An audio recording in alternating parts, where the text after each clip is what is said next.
Hello and welcome to Burn Pile. This is our first episode. This is just a podcast about me looking at things that catch my attention on the internet. Let's get right into it. Um, the big news, of course, this week is still about the healthcare CEO getting assassinated. And the mainstream media has really been having a tough time of it. And even things that we don't think of as mainstream media, like maybe you wouldn't think of the Daily Wire as mainstream media, although that's what it really is. They've been having a little civil war in their comments section about this because a lot of people really, really like Luigi Mangione, the killer, and a lot of people don't like Brian Thompson, the CEO. Um, so I wanted to get into this New York Times article that I thought was pretty funny. It's about Mangione's life and his travels and what was going on with him towards the end before he committed this crime. And there's a really, really funny paragraph here about his book club. And the book club did not like his choices, I think.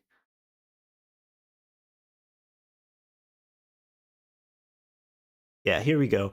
Among his friends in Hawaii, there was a growing strain among members of his book group, participants said. Some of them were perturbed by Mr. Mangione's book selections, which they felt were overly geared toward men and masculine pursuits. Others drifted away after a discussion about whether to read the writings of Ted Kaczynski, the so-called Unabomber, who had carried out a series of bombings over a period of 17 years, etc., etc. Everybody knows about Uncle Ted. But yeah, it looks like he was scaring the hose a little bit with his choices here. Um, Books that were overly masculine and geared toward men. Can you imagine being in a book club and you're like this guy on the edge and you're like you're getting ready to really, really do something big and you maybe like I wonder what the other books were like it because it's not just the Kaczynski manifesto. It's got to be other books too. It says book selections, so I just wonder what it was. Um, and you're on the edge. You're getting ready, like you're getting ready to really like do this life changing thing. You know, you're probably going to be caught, no matter how well you prepare it. And then you're in your book club. You're thinking maybe you could change some minds. Maybe you could also like radicalize some people, something like that. And then the women in your book club say that your book choices are overly masculine. Yeah, that's well, that's interesting. That would make you decide, oh, maybe these people, their minds can't be changed, and maybe I should just do something. Maybe I should just do something. But anyway, the next thing that I really liked in the New York Times was this opinion piece from Brett Stevens, because there is another wrinkle to this story. Luigi Mangione was from a wealthy, connected family. He went to a private school that was $45,000 a year or something like that. He was with this really well-connected, wealthy family in Baltimore. That's his background. Um, and Brian Thompson, you know, he was a state college boy, went to public school, grew up. You know, he made something of his life out there in the world, or that's what they're saying in this op-ed column here. It says Thompson, quote, grew up in a working class family in Jewell, Iowa, a tiny farming community north of Des Moines, Amy Julia Harris and Ernesto Londoño report his mother was a beautician, according to family friends. His father worked at a facility to store grain.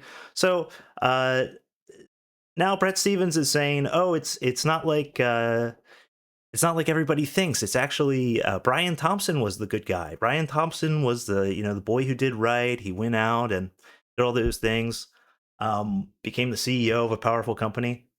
Um, that's not exactly right either. So if we go to the Substack for Ken Klippenstein, uh, the title is "Slain Healthcare CEO's Life Airbrushed by Media." Journalistic skepticism isn't magically exempt when someone dies, Klippenstein writes here. And he's got quotes from not just the New York Times, but Washington Post, Minneapolis Star Tribune, that he was well-liked internally, a beloved father and husband. But actually, in April 2017, the same month he became CEO of United Healthcare's Medicare and retirement business, Thompson pled guilty to drunk driving, which, okay, fair enough. No, people get drunk and drive, especially, people who decide every day to not give coverage to others and uh, let them, waste away and die without the medications they need. People like that don't really care. They just drive drunk. I mean, it's just, but that's fine. Okay, we'll move on here. And okay, here's a great quote. "And while much reporting has cast him as some kind of dedicated wife guy, he had been separated from his wife for years and lived in their, and I think it's supposed to be, and they lived in their own houses, property records show."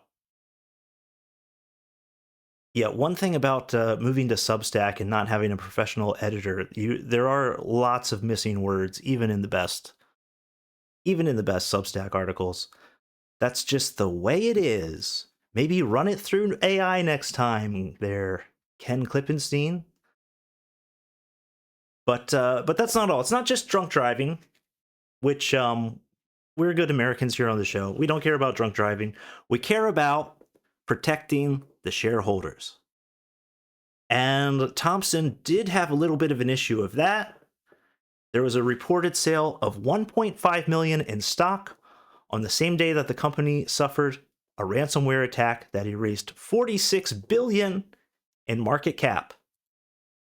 So this is from another Substack called Healthcare Uncovered. And this article was long before the assassination. This is from June of this year, 2024. And so here's the alleged insider trading. How much United Health C-suite executives sold in company stock on February 21st, 2024. And there's names and faces with the amounts that they sold. And Brian Thompson is there, CEO of United Healthcare. He sold 1.5 million in stock. And that's not great. Not great. So even if you're a creep like Brett Stevens and you're trying to run cover for the upper class that you're a part of, he was even screwing the upper class here with some insider trading. So, when I think working class hero, I don't think of someone who does insider trading. Although I have heard the Martha Stewart documentary is pretty good. Maybe we'll give that a watch. Maybe we'll talk about that next time. All right, but it's enough already. Everybody's talking about Luigi. It's going to be a whole thing with this trial. It's going to dominate the news for a while. So for the moment, probably just best to move on. We'll probably get back to it next week as more developments come out. The next thing that got my attention this week was this YouTube short. For those who are just listening, this is a roller coaster, and it's got a crack in it, And the dad, there's this like Southern dad who sees it and starts filming the crack in the roller coaster as the cars are going by. It's very entertaining. Let's take a look. It's a crack on a monster roller coaster. An eagle-eyed dad recorded the disturbing video at the... All right, so they're calling this an eagle-eyed dad, and then they show this crack that's like, there's like 6 inches of separation like on the steel here. Like you don't need to be eagle-eyed to see this. I mean, you could see this from pretty far away. But okay, let's go on. Carowinds amusement park in North Carolina. The support structure moves as the roller coaster rounds a turn. I didn't think about how much it would shift until that first car came across. I didn't think about how much it would shift. I'm not an engineer, but that's not normal. Now, this is what got my attention. So if you can't see the guy on the screen, he's a big fat guy. He's a big fat Southern guy. And I love the way he talks. Now, I'm not an engineer. But I don't think there should be 6 inches of space in that crack there while my kid's going around. Oh, let's watch this again. About how much it would shift until that first car came across. I'm not an engineer, but that's not normal. And this isn't just any roller coaster. It's called the Giga Coaster. You know, I think I added way too much Southern to that. I think my brain inserted a lot of Southern, and you're probably not going to understand it if you're just listening. But if you saw this this big fat dumbass who shot this thing, you would understand why I added the Southern to it. He's, at the very least, he's spiritually Southern. He might not be literally Southern. Maybe he is. But at the very least, based on appearance, he has the Southern physiognomy, which is called obesity. And claims to be the tallest, longest, and fastest roller coaster in North America. First showed the video to a security guard. My hand was shaking because I was thinking that this could fly. Did you hear that? Because my hand was shaking because, I mean, he didn't quite do that, but the because, you could hear it in the because. It's because. It's B-E-C-U-Z. Because. To a security guard. My hand was shaking because I was thinking that this could fly off right now as I'm showing. This could fly off right now. This could fly right off. You could hear it in the off too. I was right. I was adding to it, but I was exaggerating it. But he is very Southern. Okay. This video to the security guard. Wagner's 14-year-old daughter wrote it 8 times that day. The dad said, my 14-year-old daughter's riding that there roller coaster. Now, I'm not an engineer. But I think that big crack right there, I think I got to talk to security. As he was concerned the staff at the amusement park wasn't reacting quickly enough, so he called the Charlotte Fire Department. Oh One of the God. Support beams is completely separated up at the top. Within an hour, the ride was shut down and will stay closed till further notice. Within an hour? Within an hour, the ride was shut down? That seems like a long time. An hour seems like quite a long time to me. Within an hour, the ride was shut down.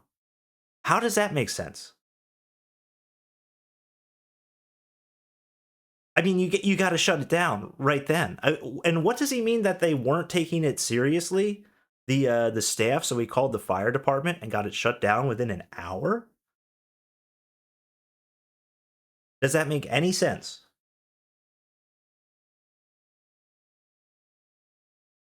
I mean, you look at the roller coaster, you say, hey, it's separating. It's breaking. Someone's about to die.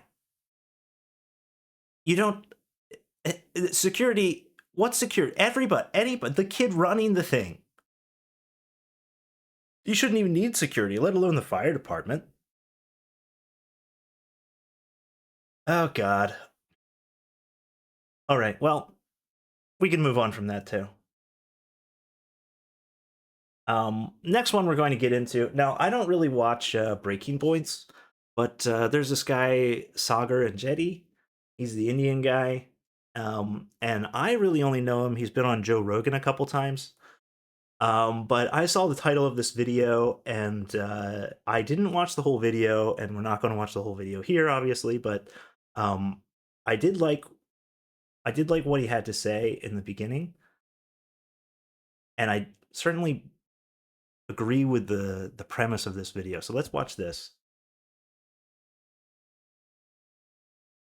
I want you to close your eyes and think back to the year 2018. Some ways, feels like a long way away, but objectively, it wasn't. It was 6 short years. And yet, in those 6 short years, one of the most sweeping social revolutions in the United States has happened beneath our feet, and we are only just starting to grapple with it. That is the mass legalization and normalization of online sports gambling.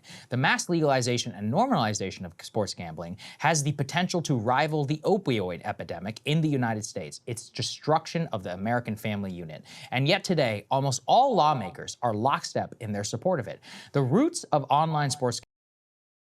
Okay, so yeah, this is one that I think about a lot. And I haven't lived in the United States since 2015. So I wasn't around when all of this gambling became mainstream, became legalized. But I've been kind of just shocked by it, just at a distance. It's clearly so negative. It is so bad. It is just such an awful thing, and it 100% is going to ruin lives. There's no question about it. It's going to ruin the lives of mostly young men, and maybe even older middle-aged men as well who never got into it before. Because you can just full on do sports betting on an app. And that is so negative. So I do have a little bit of a background in the video game industry. Not much. I was never anybody important, nothing like that. I only worked there in those companies for a few years. But mobile gaming, just gaming with fantasy characters, it's incredibly profitable.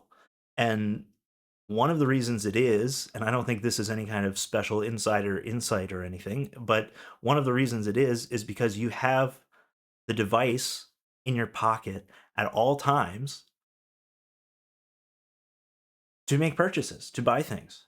And the way most games, I'm talking about here, fantasy games, you know, everything from like a Looney Tunes, like Roadrunner kind of licensed game to a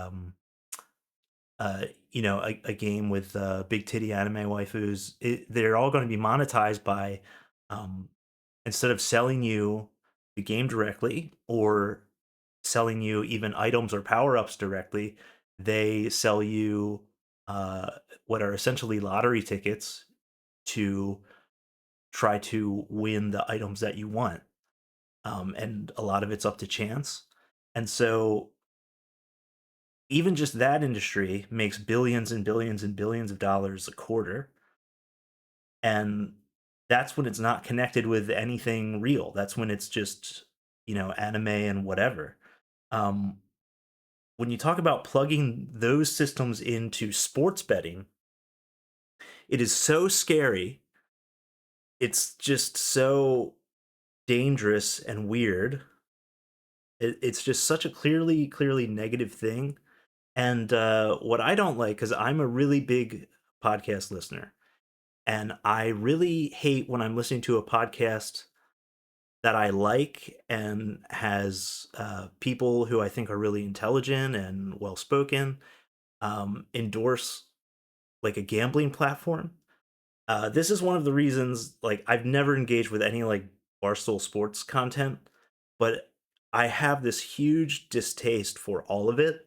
Um, it's all about gambling. It's all funded by gambling advertising. I believe they have some really extensive like gambling brand deals, and it's all so negative. It's so bad, and it is going to cause a crisis. I think the title of this video is "Why Online Gambling is the Next Opioid Crisis." And I mean, he's making a point here. There's this thing people do when they communicate this way, where they're really making like a metaphor. Like, I don't think he literally believes it's going to be as bad as the next opioid crisis. But what he's saying is it is a crisis to be taken seriously. And he's completely right. It's a crisis in the making. It's so bad. Like, you're going to have your phone going off with notifications telling you to bet, telling you to gamble. Um, and those really sophisticated systems that have been built up for things like mobile gaming, as soon as they're plugged into this, it's just going to go nuclear. And I mean, of course, it's already happened. Like, this goes back to 2018, but it just seems so negative. And sports teams now just openly collaborate with sports betting companies. And of course, people were always gambling, even when it was illegal. But there was kind of an unspoken thing about it, and it certainly wouldn't be mentioned like during a broadcast of a game or anything like that, or at least it usually wouldn't, and certainly not directly. And this just seems so negative. It just seems so destructive, and everyone's just on board with it. I think no lawmakers. I haven't heard any really like right or left people talking about it. It's like a freedom thing on the right. I don't know what the left would think of it, why they would think it's okay. But you have these governments talking about, or the state governments talking about how they're going to get funding through it, how they're going to raise so much money. And, the states could also raise money for public schools by selling crack. But they don't do that either, because that's not a positive thing to do. It's not what your government should be involved in. Um, and yeah, of course, there are state lotteries, and that was very much the same thing. That's to clean up what used to be called the numbers racket. But still, it's not right to just say we're going to legalize this thing and then we'll tax it and raise all this money, and that makes it morally okay. It's not. It's not. It's awful. Maybe I should give Sagar more of a chance, because I think he's right about this. Okay, and speaking of vices, I've got an article here from the Mars Review of Books. Um, so the Mars Review of Books, it's a Substack, and it's also a print literary magazine. Um, this was started by Noah Kumin, who is someone I used to talk to quite a bit on a platform called Urbit, and I believe that Mars in the title refers to that platform, because it was called um, because getting on that platform was called Getting to Mars. But anyway, so the Mars Review of Books, it's all these review of books, like New York Review of Books, I think London Review of Books. They're essentially, they're not really book reviews, which can be you know of cou- everyone who actually reads the New York Review of Books would say, yeah, of course they're not. But if you're a sweet naive boy like me who just started reading New York Review of Books a few years ago, um, you would have thought, like, okay, you open it up and there's reviews of books, like, this book is about this, this was good, this was bad, and they're not really like that. They're pretty much their own essays. They're like standalone essays that sort of address what's in a book or books. And that's what's in the Mars Review of Books as well. It's clearly modeled on those other ones. And so the article I have here, it's called "What's Porn Got to Do with It?" And the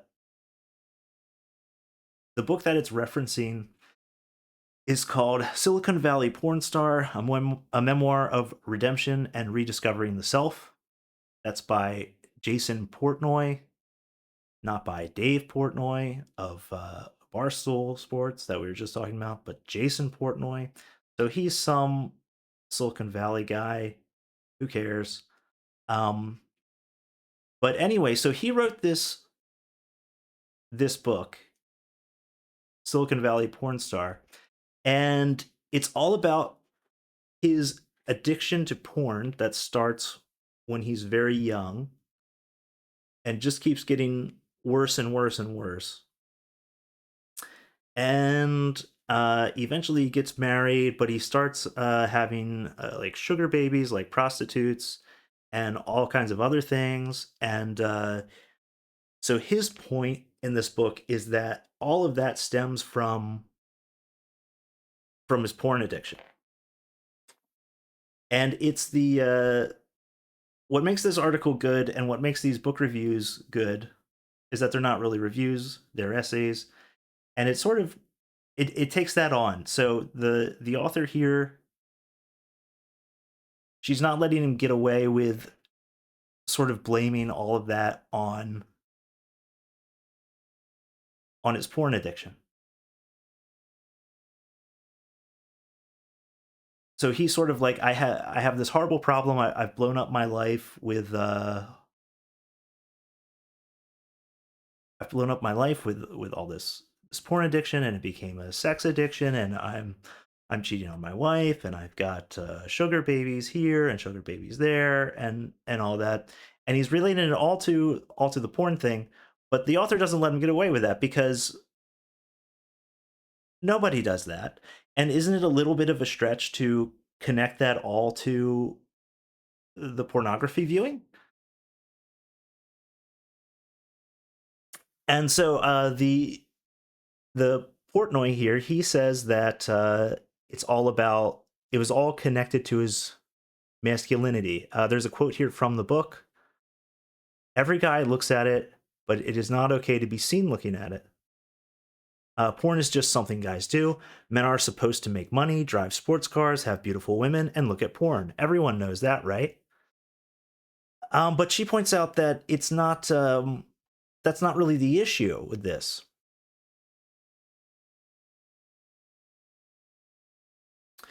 She points out in the end, there isn't a crisis of masculinity, and by she, I'm referring to the author. The author, oh, I should have said her name first. The author is Magdalene J. Taylor, who's writing this essay.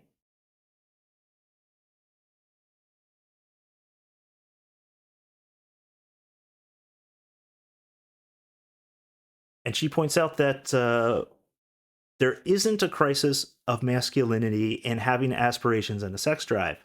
There's a crisis in not. And while Portnoy misidentifies the nature of this crisis, he is accurate in naming porn as one of its sources. Portnoy presents himself as the poster boy for what our sexual culture does to a person, but he's more likely an outlier. By the end of the book, he remains married, wealthy, and successful. The real poster child of our sexual culture is more likely someone who struggles to achieve normalcy in their domestic life at all. Pick any of the third of young men who haven't had sex at all in the last year, for example. Porn is not the only culprit in this phenomenon. There are broader economic, cultural, and social forces at play. God, I hate sentences like that. Come on, Noah, you should have cut that one out. There are broader economic, cultural, and social forces at play. That sentence is the same as saying, and by the way, men also breathe air.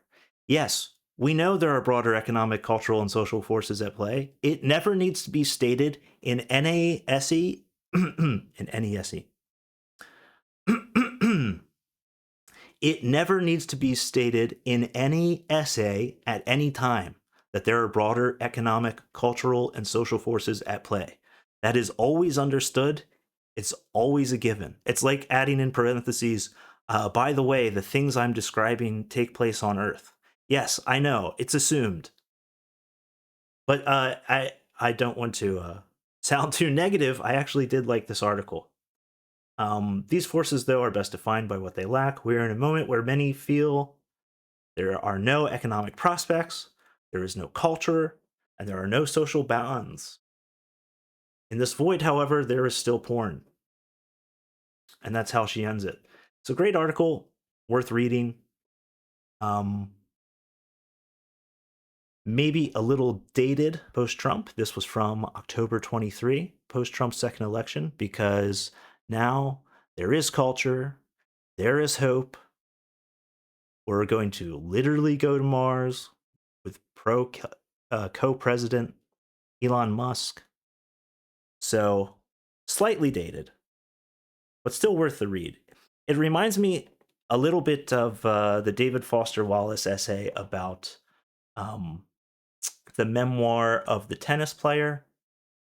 I don't remember the names, but there was a famous young female tennis player, one of the best, and she had a career-ending injury, and she had a memoir come out, and David Foster Wallace reviewed the memoir, and he wrote about how just what a lack of insight the memoir had, and he wondered if it was because of just the ghostwriting, or if it was because maybe someone with the attitude and the ability to become a world-class athlete just doesn't have the kind of introspection that someone like he had, because he also had a budding tennis career as a teenager, but he could never get over a certain threshold, and he thought it was because he lived in his head too much and he was so introspective. So maybe there's something related going on with Portnoy and his porn memoir, his porn addiction memoir, but that's not really that insightful. But it does give him like this clear explanation that allows him to sort of attack a certain problem, and through that move on with his life and keep a lot of his life intact.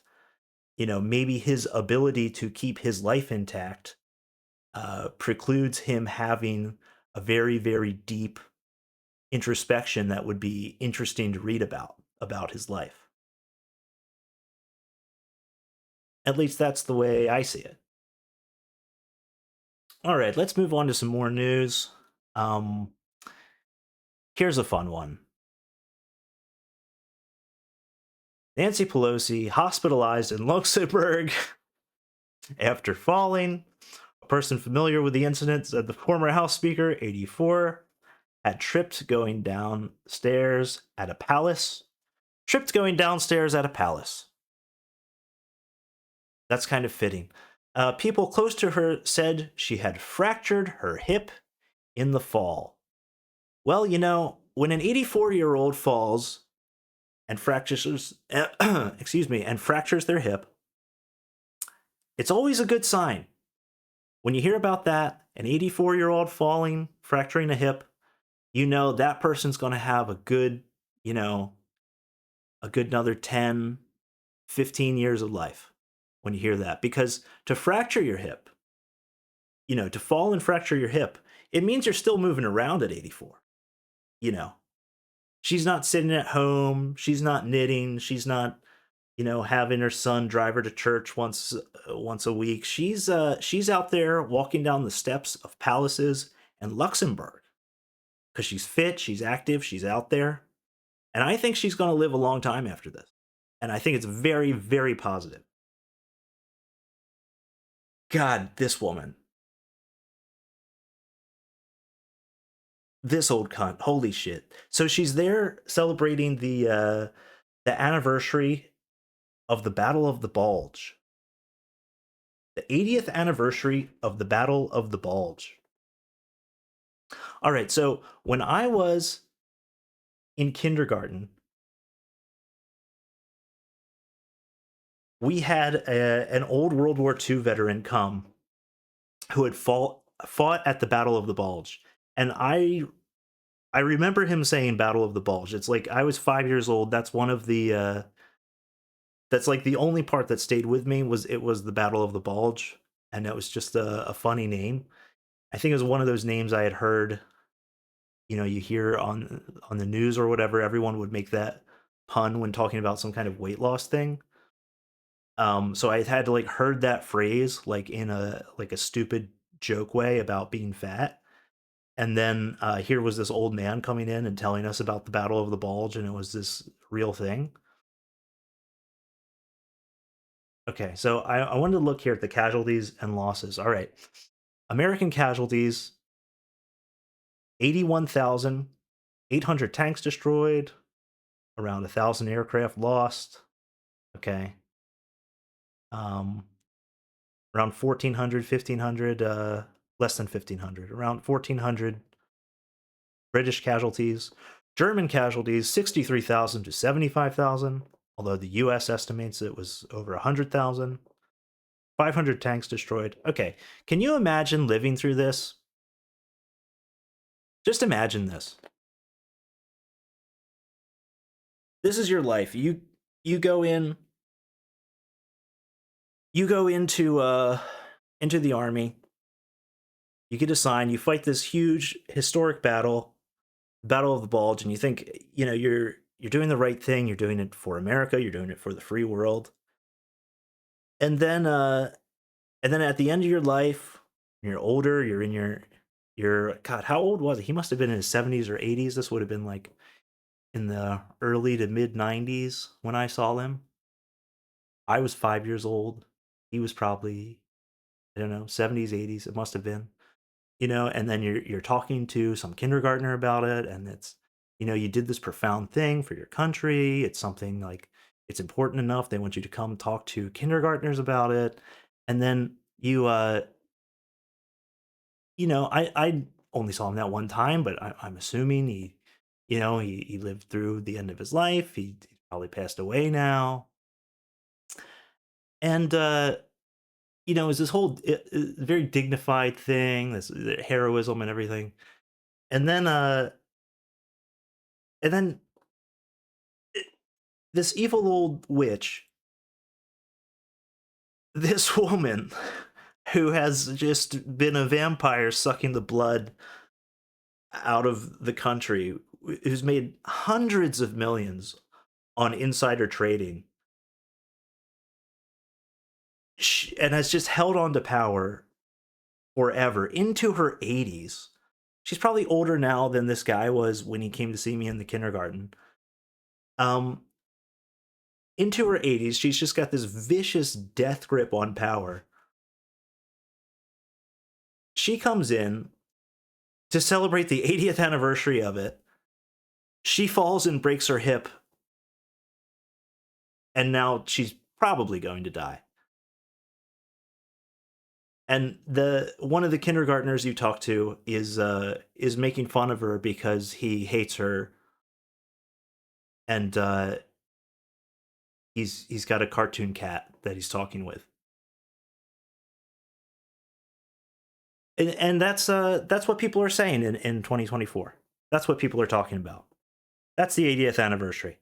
This evil old cunt broke her hip, and people like me are happy about it. Well, you remember when her fake gay husband, who was hiring that prostitute, that male prostitute, got, got his head bashed in with a hammer? Well, yeah, it's been a rough few years for the Pelosi's. It's been a rough few years. You know, what do all those hundreds of millions get them? What good is it walking down the palace steps if you're 84 and you break your hip? What good is it having $200 million from your insider trading schemes, allegedly, if you fucking die? What a gross, gross, gross person. Yeah, and what a weird little legacy for the Battle of the Bulge this year. Well, here's hoping the 81st anniversary next year isn't besmirched. Isn't besmirched by this weird evil old lady coming and distracting everyone from the heroic sacrifices by breaking her hip. Okay. Next one. Now you want to talk about about corporate life. Here's a sad one. Here's a very sad one. If you're working at a big company, sometimes you might see something and you might get really depressed. You might be really depressed by it. And that's a case that we have here. And that's all that's going on. So there is a whistleblower for OpenAI, Suchir, I think it's pronounced Suchir Balaji. And he was a whistleblower about OpenAI's practices. They're in a lawsuit with the New York Times, or at least they were, about fair use and copyright, because of course they train their chatbots on data from the internet. So a lot of data from the internet is copyrighted, like in online newspapers. So is it fair use to train it? Well, this Mr. Balaji worked for OpenAI for a few years, I think. And he decided that it wasn't fair use the way they were using it. And he decided to be a whistleblower about all this. And unfortunately, when he decided to be a whistleblower, it seems like he became depressed. And unfortunately, he took his own life. He became a whistleblower against one of the biggest, most powerful companies in the world, and then he tragically decided to take his own life. It's very sad.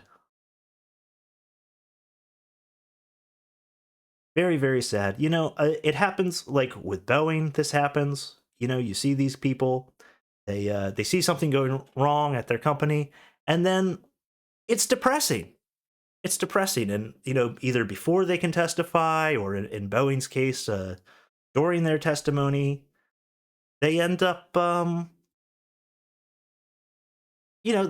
they give into the depression, and they kill themselves under mysterious circumstances. And that's the end of it. I mean, Boeing did it this year. The did it in that sentence is nothing wrong. Boeing did nothing wrong this year, and there are, I think, one or two whistleblowers for Boeing who both tragically decided to take their own lives during their testimony, during the period that they were supposed to be testifying. And, it's sad. It's sad. You got to watch out for depression. Depression is what got to Jeffrey Epstein as well. He was in a cell on suicide watch, and he was regretting, what he did, luring all those innocent men into his trap, into his honeypot trap for the Mossad. And he got depressed. And he decided to take his own life. In his cell under constant surveillance, he still found a way to take his own life. And this guy too. Suchir Balaji. So he, on his website here, he has this write-up. When does generative AI qualify for fair use? Okay, he's got this big write-up here. And again, he's a sophisticated, guy. He was working there. He's working on ChatGPT, working at OpenAI. He has these very well-informed opinions. And, he's written them out here as an expert. He wrote it all down. And I think it was just depressing. It was just depressing for him.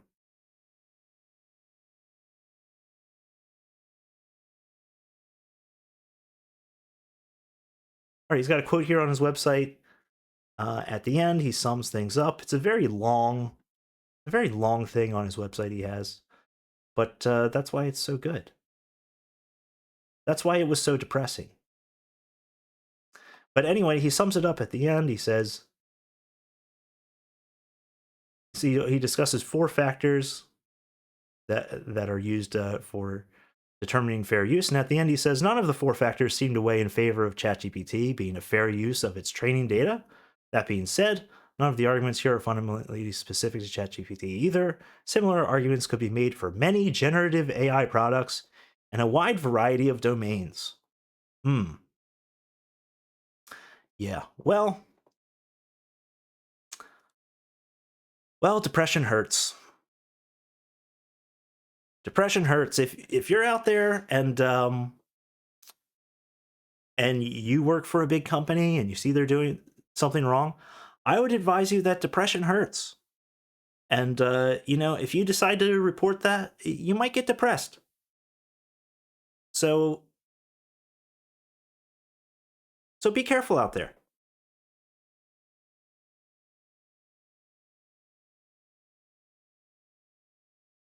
All right. The next piece of bullshit. It's the Game Awards. I don't know. I guess people watch these Game Awards, but Naughty Dog released a trailer for a new game. Now, I used to love Naughty Dog. I loved the Jak and Daxter games. Jak and Daxter 1, great. Jak 2, one of the best games ever made. Now, people will hate on Jak 2 because they will say that Jak 2 isn't lighthearted and funny, and that it was trying to be dark. They're going to say Jak and Daxter was great because it was fun, it was lighthearted, there was a lot of humor. Now, Jak 2 had this little edge to it, but it was funny. It was still funny. It wasn't taking itself seriously. There were like little action moments where there'd be something cool happening, and of course the designs were cooler, and they did have, I'll admit, they had a bit of an edgy thing going on with Jak, but it was still funny. There was still humor throughout the game, and it really is one of the best games ever. Jak 2. And then Jak 3, also very good. It was almost more like a DLC for Jak 2. It really wasn't like a big leap like Jak and Daxter to Jak 2, but it was still very good. Very, very good game. Love Jak 3. The Last of Us, I played it. I really liked it. I actually, I rented it from a Redbox. I was still living in America at the time, and I'm talking about when it first came out on PS3. I went to the Redbox. I think I spent like $2, maybe $4 renting it for a couple days, and I just played through it, and it was really cool. It was good. Was it this amazing revolutionary thing? Maybe it was. I don't know. Now, The Last of Us 2, I never played. I don't own PlayStation 4 or 5. I never did. I switched to PC by that time. And, The Last of Us 2, it looked bad. From what I understand about the story stuff, it seemed really stupid. And it did seem that the writer, the Neil Druckmann guy, was really, really up his own ass. And I see people talk about the Last of Us TV show that came out as if it were good. I have no interest in watching it. I'm never going to watch that. It just looks like it sucks. And also, I don't think that video games trending in the direction of prestige TV is good.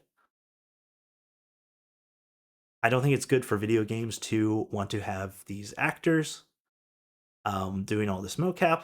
I just don't think that's what gaming is about. I think putting on an awards show, like a televised award show, and televised, streamed, whatever award show, I don't think any of that's good. I think, this is why indie games are great right now. Games are a thing sweaty men make in basements.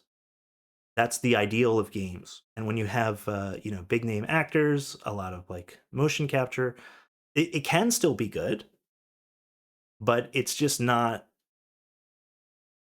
it's not something that really speaks out to me. Not something I really care about. But anyway, they've got this trailer for a game called Intergalactic. And let's just skip through here. All right, looks like some alternate future thing. There's a quote. The suffering of generations must be endured to achieve our divine end. And I think it says this is from the 1980s or something. Ancient Sumerian scripture, 1986. Okay, all right, I'm over it already. I'm over this. But let's see. Okay. I'm just going to mute this because who cares? Yeah, so we've got, this woman here buzzing her head and she's not attractive. And it's like when they do these things, you know that it's designed to get a reaction. It's designed to get a reaction from, some fat influencer on the internet, some fat piece of shit bearded guy is going to make a YouTube video about this. He's going to say, look at the design here. And he's going to take the normal opinion I think most people have when they see this trash, this character design, and he's going to make that normal opinion seem like something only a gross loser would have. And that doesn't do anybody any favors. But the reality is that when the people who designed this character designed it, you know what they did when they designed it? They spent all their hours like sculpting it, getting everything exactly right, all the motion capture. It's probably modeled after a real person's face. I don't recognize the actor if it is. But they got it all ready. They got it all set. The hair shaved off. They had it exactly how they want. Not very attractive, but like it's like daring you to say something about it. They finished it. They got it on their screen. They looked at it and they went, there. They were thinking about you, the reaction you're going to see when you see this, and you think it sucks, but then you don't want to say that out loud to be like the fat losers who are making videos about how it sucks. They're thinking about you. You're who is in their head. And then they go, there. There. Take that. I bet you don't like that because you're a loser and you suck and you don't have the same values as me. Okay, let's watch a little more. Ah, God, this sucks ass. Okay, so we've got this sort of alien inspired like retro future thing. They've got like a lived in like spaceship with paper notes, and okay, she's watching an anime they made. All right. Now, this character design, the woman with the eye patch, I actually like this. I like the mommy with an eye patch. That I'm into. More of that and less of this. The middle-aged mommy with an eye patch, I could get into that. I'd be down for that. If they wanted to challenge my ideas about what's attractive with mommies like this, then it's fine. When they're doing, the shaved head thing, it's not for me. I'm going to have to agree with the fat guys. Okay, and then, oh, look at what we're saying about our world and our character when she chooses this CD. She chooses an actual CD. It's the future, but they're using CD. Okay, yeah, you're brilliant. You're a genius. I'm stupid. Great, thank you. Okay, then we have some actual, what could be gameplay or gameplay-ish at the end. There's a big robot. And then she's got some kind of laser sword thing. Well, that could be good. I mean, it looks like every action game ever made, but it could still be good. Who knows? Who knows? Who knows? All right.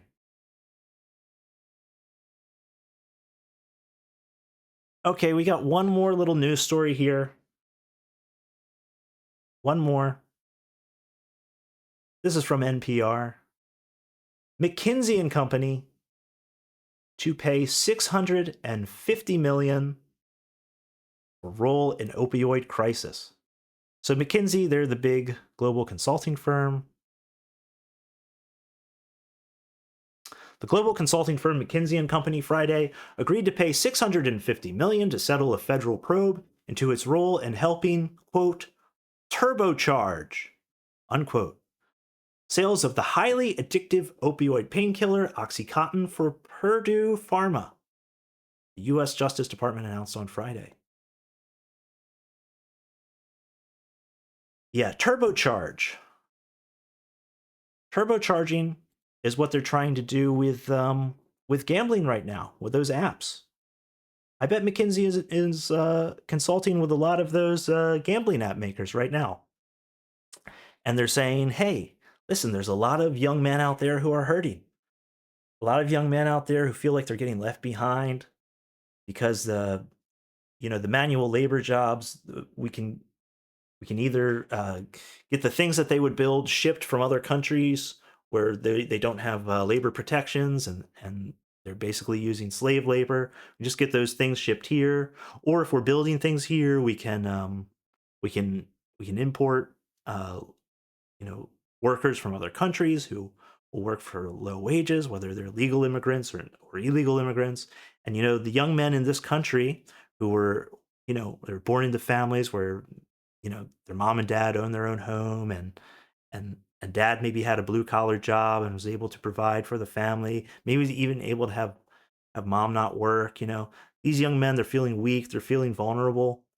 And what we want to do when we're looking at those young men is we want to turbocharge your gambling sales. We want to use those young men and we want to turbocharge, just like they turbocharged with the opioid crisis. Maybe it's closer than I was giving Sagar and Jetty credit for there.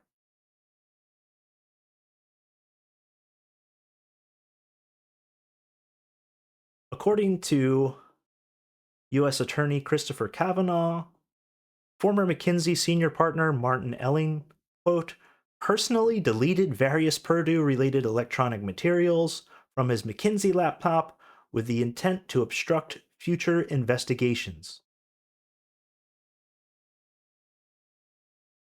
Okay, well, you know what those electronic materials were? They were scripts for podcast ad reads for OxyContin. Pretty sure that's what was on the laptop.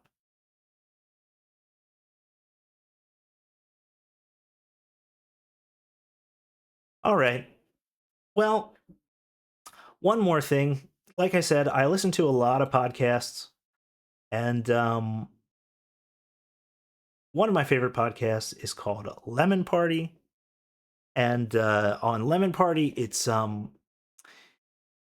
Ben Avery, who is Tim Dillon's former producer, and Jace Avery, his brother, and Devan Costa, who does the Hate Watch podcast. And they basically just shit on everything. They shit on everything comedy related. They're kind of outside it. And they really, really hate Kill Tony, which I can't go along with them with. I mean, yeah, sometimes Tony Hinchcliffe sucks ass, but that's all part of the fun.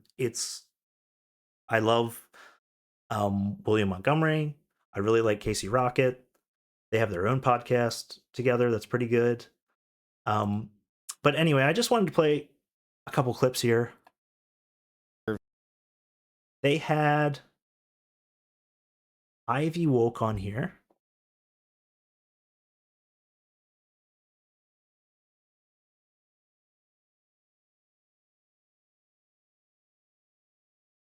Sort of this media figure, Ivy Woke. Let me see if I can play this for a minute.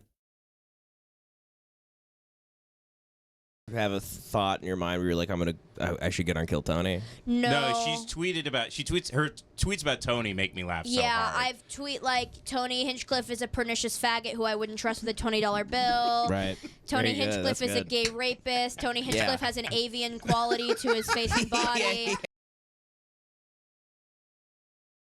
All right, so that part, Tony Hinchcliffe, not a lot of that's funny. A lot of people complained about this episode. I thought it was very funny. I thought she was very funny.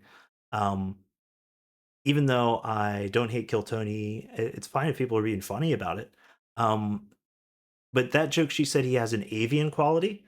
It's almost the same joke as Tim Dillon's joke about it about 3 years ago. He also made a joke about this. So I'm just going to play that right now.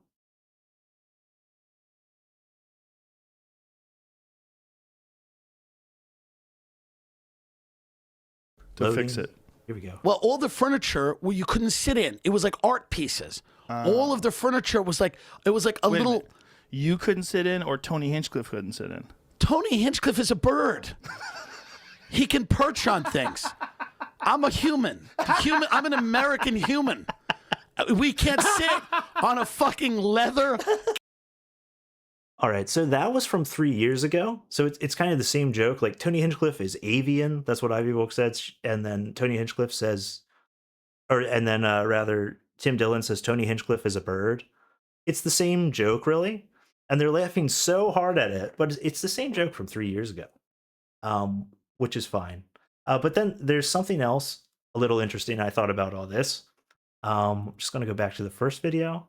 Play that. Yeah. On the stream, we kept calling Tony a toilet jacker. Yeah. So That he basically, that shits. means like what happens is he jerks off while he's shitting. Yeah, he but comes on his turds. no, Yeah. yeah, but he shits and then he holds Holds it there it halfway out. So it's like and a then- dick in his Jack ass. off. And Yeah. then he jerks off. He can and kind then- of suck the turd back up his ass back and forth. And then he comes, Right. and then he ejects the turd Yeah. and the jizz at the same time into the bowl, and then he fucks himself. His refractory period is really short, and so then Right. he fucks All right, himself let's- again let's with the get to bidet, it. the pressure Yeah. of the Coming right bidet, here. and then he comes again on top of the shit, on Yeah. top of the bidet water, on top Yeah, of she's the, going a the little first long here load, with this and then jizz. he adds the second It's load, okay, but she's and then going he a little doesn't long. flush, and he It's a just little gets up much. and he closes the door Yeah, right. in his hotel room. You guys know he lives in a hotel now? He does? I saw that. Wait, why? Yeah. I don't know. I guess maybe like how there's like Oh, I should have had the time queued up. maritime law I thought she where went like right you can into rape it. somebody on a boat I- and it I wanna doesn't get to what count. Like I Devan guess if you says. rape somebody in a hotel, it doesn't Right. count either. Yeah, you Yeah. have to pay $100 extra, but you can rape in You can, hotels. yeah, exactly.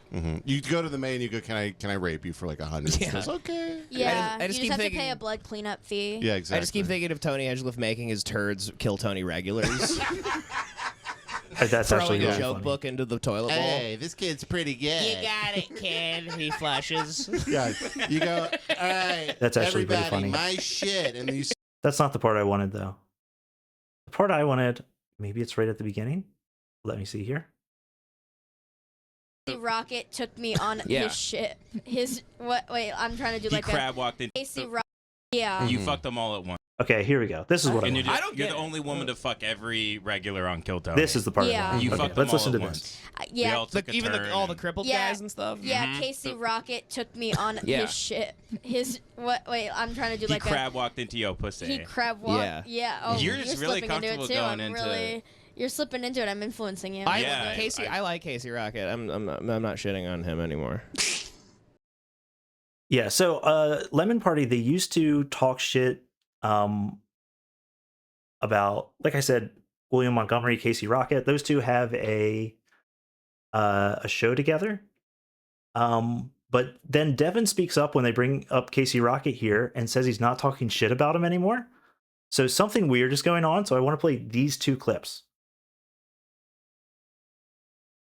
All right, here's a clip of Devan on Lemon Party from about 2 weeks ago. So the beginning of the game, it starts. It's a wild environment, So he's talking about being at a Florida Gators game. and like 2 minutes into the game, I look down. This old fat guy sitting directly in front of me is like doing. He's having like a seizure. The guy's having a heart attack. He's stroking out. So he's talking about being at the Gators game and someone has this medical incident. Okay, now in the same time period, about 2 weeks ago, listen to William Montgomery, who again has a podcast with Casey Rocket. Listen to what he says on Kill Tony. So did you really go to the game? I really went to the game. It was wonderful. Some man, it actually was kind of scary, Tony. Some man, right when I sat down, somebody started saying, "Oh my gosh, this guy's having a heart attack." And it was some old guy just slumped over. And I'm thinking, oh my God. So they have the same story. So Devan and William Montgomery have the same story. They were at the same game at the same time, and they have the same story. So is there some kind of connection that's going to happen between the Lemon Party universe and the Kill Tony universe that they've hated so much? But although they do share guests, like on this one we just watched, Matt McCusker was the guest, and McCusker was one of the only guests that Lemon Party's ever had either. or 2. But yeah, I wonder what's going to happen. I wonder if we could get Casey Rocket on Lemon Party sometime. Well, all right, everybody. That has been the show. This has been episode 1 of Burn Pile. If you like this, you can maybe subscribe over at Substack, which is where we're going to host the podcast. But you can just listen on Spotify or Apple Podcasts or on YouTube, wherever you like to go for podcasts. All right. Thank you.